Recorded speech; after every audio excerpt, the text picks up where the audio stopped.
Hello दोस्तों, नमस्कार। आशा करता हूँ आप सभी लोग अच्छे होंगे। ठीक है, आज हम लोग यहाँ पर डिस्कशन करेंगे 12th की फिजिक्स के जो मतलब फर्स्ट पेपर है उसका, फर्स्ट पेपर के फर्स्ट यूनिट का।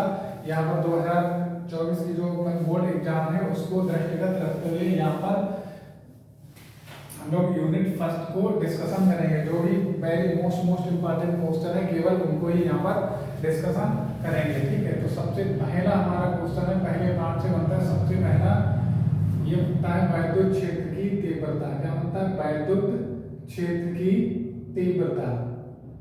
वैद्युत क्षेत्र की तीव्रता जो दो या तीन नंबर वाले क्वेश्चन है, ठीक है, वो यहाँ पर हम लोग डिस्कशन करेंगे। वैद्युत क्षेत्र की तीव्रता वेरी मोस्ट इम्पॉर्टेंट टॉपिक है, वैद्युत क्षेत्र की तीव्रता। ठीक, वेरी मोस्ट इम्पॉर्टेंट। आइए देखते हैं। देखिए, इसकी जो डेफिनेशन है वो हम लोग इसके फार्मूले से बना लेंगे। ठीक, जैसे कि इसका फार्मूला आप लोगों ने पढ़ा भी होगा क्योंकि हम लोग रिवीजन कर रहे हैं। ठीक है, और महामैराथन एक तरह से चलेगा यहाँ पर। ठीक है, चल रहा है, तो इसको हम लोग ज़्यादा डिटेल में ना समझते हुए ऐसे ही मतलब जो मोस्ट इम्पॉर्टेंट टॉपिक है बस उसी को ही डिस्कशन करेंगे। ठीक है, तो इसका जो फार्मूला होता है वेक्टर E इक्वल्स टू होता है vector F upon Q not. Vector F upon Q not. देखिए फार्मूले से डेफिनेशन कैसे बनाते हैं। यहाँ पर जो नीचे लिखा होता है, ठीक, नीचे जो भी लिखा होता है एक शब्द जोड़ देते हैं। क्या? एकांक। क्या जोड़ देते हैं बेटा? एकांक जोड़ देते हैं। एकांक। ठीक, एकांक जोड़ दिया। और Q0 हमारा क्या है? Q0 है धन परीक्षण आवेश। Q0 क्या है? धन परीक्षण आवेश। धन परीक्षण आवेश है, तो यहाँ पर एकांक शब्द तो पहले जोड़ देंगे। ठीक, और क्यों है क्या? धन परीक्षण आवेश, तो लिख दो धन परीक्षण आवेश। धन परीक्षण आवेश, एक धन परीक्षण आवेश हो गया। और F क्या है? F है लगने वाला बल या कार्यरत बल। लगने वाला क्या है? वैद्युत बल है। क्या बेटा? वैद्युत बल है। लगने वाला वैद्युत बल किस पर? एकांक धन परीक्षण आवेश पर। तो यहाँ लिखेंगे एकांक धन परीक्षण आवेश पर लगने वाला वैद्युत बल। एकांक धन परीक्षण आवेश पर लगने वाला वैद्युत बल क्या कहलाता है? वैद्युत क्षेत्र की तीव्रता कहलाता है। वैद्युत क्षेत्र की तीव्रता कहलाता है। इसे किससे डिनोट करते हैं बेटा? इसे कैपिटल E से डिनोट करते हैं। तो देखिए आप लोग इसे कैपिटल E से डिनोट या प्रदर्शित करते हैं। ठीक है, तो नया आंसर लिख दो। ठीक है, क्या लिखा?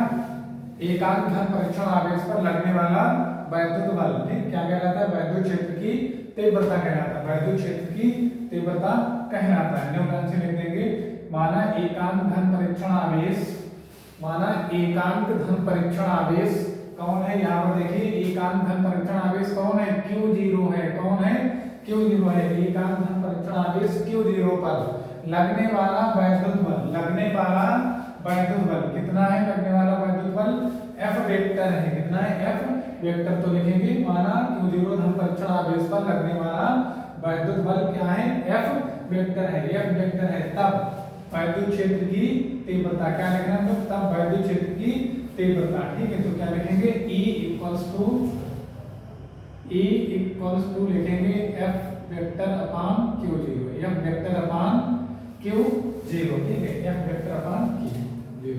E equals to F upon Q0। ठीक, ये किसका सूत्र आ गया? वैद्युत क्षेत्र की तीव्रता का सूत्र आ गया। न्यूटन से लिख दो इसका स्टार बना के मात्रक। इसका मात्रक मतलब यूनिट। इसका यूनिट या फिर मात्रक कितना होता है? देखिए यहाँ पर F क्या है? बल। तो बल का मात्रक क्या होता है? न्यूटन। और Q0 है आवेश। तो आवेश का मात्रक क्या होता है? कूलाम। तो इसका मात्रक क्या होगा? न्यूटन प्रति कूलाम। तो न्यूटन से स्टार बना के लिख देंगे। इसका मात्रक क्या होता है? न्यूटन प्रति कूलाम। या फिर इसे ही क्या बोलते हैं? न्यूटन प्रति कूलाम को ही क्या बोलते हैं? वोल्ट बोलते हैं। क्या बोलते हैं? वोल्ट प्रति मीटर। क्या बोलते हैं? वोल्ट प्रति मीटर। इसका दूसरा मात्रक भी होता है वोल्ट प्रति मीटर। ठीक, ये लिखते हैं न्यूटन प्रति कूलाम का होता है वोल्ट प्रति मीटर दूसरा मात्रक। और ये कैसी राशि है बेटा? ये सदिश राशि है। वेक्टर क्वांटिटीज है। कैसी राशि है? सदिश राशि। तो लिख दो सदिश राशि की पहचान क्या होती है? जिसमें दिशा और परिमाण दोनों होते हैं।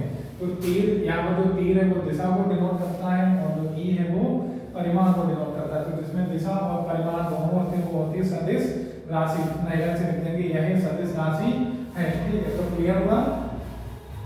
क्या क्लियर हुआ? यहाँ पर एकांत धन परीक्षण आवेश पर लगने वाला वैद्युत बल क्या कहलाता है? वैद्युत क्षेत्र की तीव्रता कहलाता है। ठीक, इसे किससे डिनोट करते हैं? ई से। तो E equals to F upon Q naught. ठीक है, ये आपका क्लियर हुआ। इसके बाद अगला टॉपिक है वेरी मोस्ट इंपॉर्टेंट। ठीक, और ये है वैद्युत द्विध्रुव आघूर्ण। क्या है? वैद्युत द्विध्रुव आघूर्ण। वैद्युत द्विध्रुव आघूर्ण।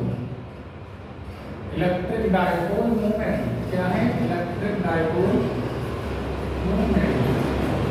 Electric dipole movement. Electric dipole movement. इसे भी लिखिए आप लोग very most important. Very most important. आइए देखते हैं वैद्युत द्विध्रुव आघूर्ण क्या है। यहाँ पर एक शब्द आया है वैद्युत द्विध्रुव। ठीक है, वैद्युत द्विध्रुव। द्विध्रुव का मतलब जिसके दो ध्रुव हो। द्विध्रुव मतलब दो ध्रुव। कितने ध्रुव हो? दो ध्रुव हो। तो आइए यहाँ पर डायग्राम के माध्यम से समझते हैं दो ध्रुव। ठीक है, वैद्युत द्विध्रुव जिसके दो ध्रुव हो। ध्रुव होते हैं प्लस और माइनस। एक माइनस होगा तो दूसरा क्या होगा? प्लस होगा। तो मतलब यहाँ पर क्यू लिख देंगे तो एक माइनस क्यू और एक प्लस क्यू। ए बी लिख दिया, ए और बी। ए बी क्या है? ए बी यही है वैद्युत द्विध्रुव आघूर्ण है। ए बी यहाँ लिख देंगे, ए बी बराबर वैद्युत द्विध्रुव आघूर्ण। तो क्या होता है वैद्युत द्विध्रुव आघूर्ण? जो दो विपरीत आवेशों से मिलकर बना हो। कितने आवेशों से? दो। कैसे आवेशों? विपरीत आवेशों। तो यहाँ पर जो ए बी हमने लिखा है, ए बी कैसा है? ए माइनस है, बी प्लस है, मतलब विपरीत आवेश है। तो ये क्या है? वैद्युत द्विध्रुव आघूर्ण है। क्या है ये? वैद्युत द्विध्रुव आघूर्ण है। और इनके बीच की दूरी, ठीक है, इनके बीच की दूरी होती है 2l। 2l। इनका मध्य बिंदु, बीचों बीच का बिंदु O सपोज कर लेते हैं, O है मध्य बिंदु O। A से O तक की डिस्टेंस l है और O से B तक की भी डिस्टेंस l है। तो टोटल डिस्टेंस क्या होगी? 2l। टोटल दूरी 2l हो गई। तो यहाँ पर आइए डिफाइन करते हैं इसके फार्मूले से। इसका फार्मूला होता है vector P equals to Q गुणा 2l। Q गुणा 2l इसका फार्मूला होता है। तो आइए देखते हैं यहाँ पर। यहाँ ये वैद्युत द्विध्रुव कितने आवेशों से मिलकर बना था भाई? वैद्युत द्विध्रुव कितने आवेशों से मिलकर बना था? दो आवेशों से मिलकर बना। कितने आवेशों से? दो आवेशों से। तो यहाँ पर हमने कितना लिखा है? एक आवेश लिखा। कितना आवेश लिखा बेटा? एक आवेश लिखा। तो यहाँ पर हम लिख देंगे एक आवेश। क्या लिखेंगे? एक आवेश। और यहाँ पर फिर आगे क्या लिखा? गुणा। तो गुणनफल एक आवेश गुणा गुणनफल हो गया 2l। दोनों आवेशों के बीच की क्या है? दूरी है। 2l क्या है? दोनों आवेशों के बीच की दूरी। तो एक आवेश व दोनों आवेशों के, एक आवेश व दोनों आवेशों के। यहाँ पर अगर क्लियर नहीं दिखाई दे रहा है तो आप लोग लिख लें किसी एक आवेश, यहाँ पर एक ही तो आवेश है, तो एक आवेश और दोनों आवेशों के बीच, दोनों आवेशों के बीच, दोनों आवेशों के बीच की दूरी, दोनों आवेशों के बीच की दूरी का बीच में चिन्ह आएगा गुणा का। तो गुणनफल किसी एक आवेश और दोनों आवेशों के बीच की दूरी का गुणनफल क्या कहलाता है? वैद्युत द्विध्रुव आघूर्ण कहलाता है। तो देखिए आप लोग, किसी एक आवेश, यहाँ पर कितने आवेश हैं? एक। तो किसी एक आवेश और दोनों आवेशों के बीच की दूरी का गुणनफल। किसी एक आवेश और दोनों आवेशों के बीच की दूरी का गुणनफल क्या कहलाता है? वैद्युत द्विध्रुव आघूर्ण कहलाता है। वैद्युत द्विध्रुव आघूर्ण कहलाता है। इसे किससे डिनोट करते हैं? P से। तो देखो इसे P से व्यक्त करते हैं। इसे P से व्यक्त करते हैं। आप लोग ये डायग्राम बना लेंगे, ठीक है। और यहाँ पर A B लग देंगे, A और B। A B दो विपरीत आवेश हैं, माइनस क्यू और प्लस क्यू। ठीक, ये डायग्राम बना दें।